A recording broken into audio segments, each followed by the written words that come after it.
Guys, isang mapagpalang araw sa ating lahat. So, ang ating panahon ngayon ay umuulan. So, naririnig niyo yung mga ubong. Sobrang lakas. So, andito lang kami ngayon sa kwarto ni Ama. At syempre, pag ganito kasing malakas ang ulan, tatabi na natin yung ating flashlight. Flashlight, tapos, syempre, mga cellphone natin, full charge dapat, no? At number 1, flashlight. So, ito, mag-prepare na kayo ng flashlight. So, itong isang flashlight namin is walang battery. So, ayan. At yan, naka-ready lang yung aming flashlight, guys. So, dito ko lang siya ilalagay. Para mamaya ay alam natin kung paano natin damputin. So, baka sakaling kasi mag-brown out. So, ang tabayanan natin. So, habang at si lola natin ay tulog. Ayan. Alright guys. So, sobrang yung lakas. Grabe. Ulan. Rinig nyo? Baglit lang mga lodi yan.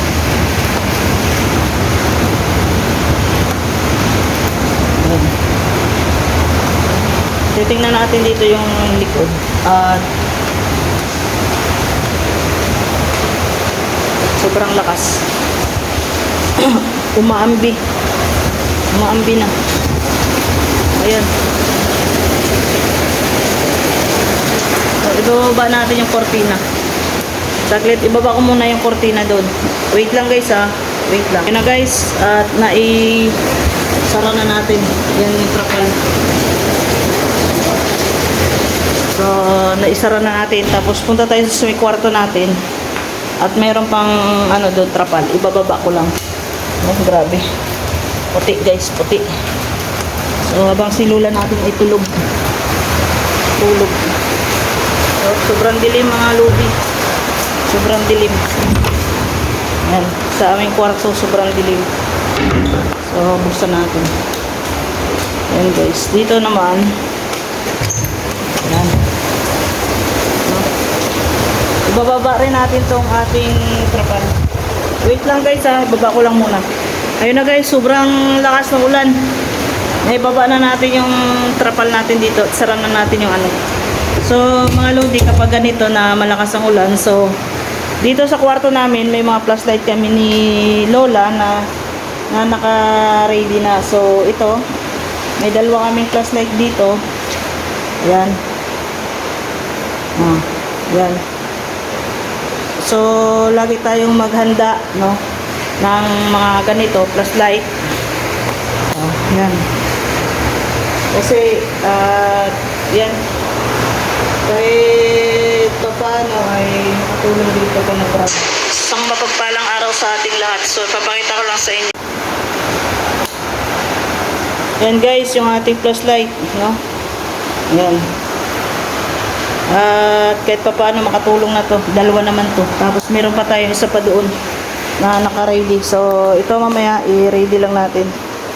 Itabi muna natin dito para kumbaga chine-check na natin yung mga pwede nating gamitin for emergency. So guys, no, lahat po dito nang nasa Taiwan dahil ngayon ay nandito na yung bagyo galing Pilipinas, ito mga lubi. So ayan.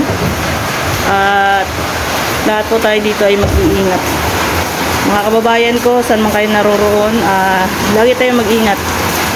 At nandito na sa Taiwan ang ulan. Ayan, check natin yung mga ating sabon. Baka mabasa.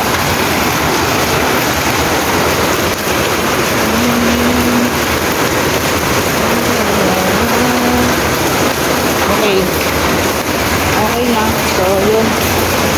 At yung mga lamesa natin guys, ayan, mga bangko, yan yung mga sabon-sabon natin. So tinatabi na natin pati itong electric fan para itabi na natin mga lodi. Sobrang dilim, no? Sobrang dilim guys.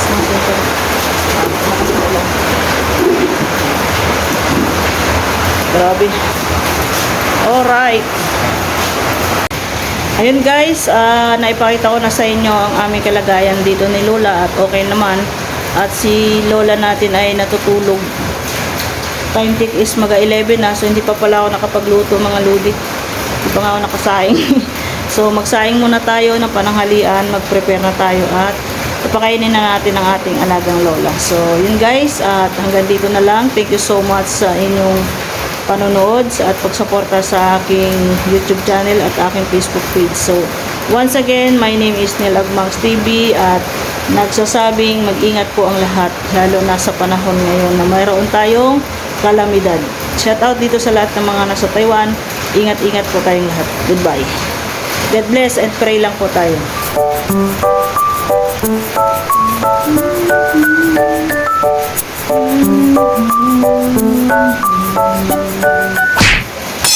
Nil Agmangs TV.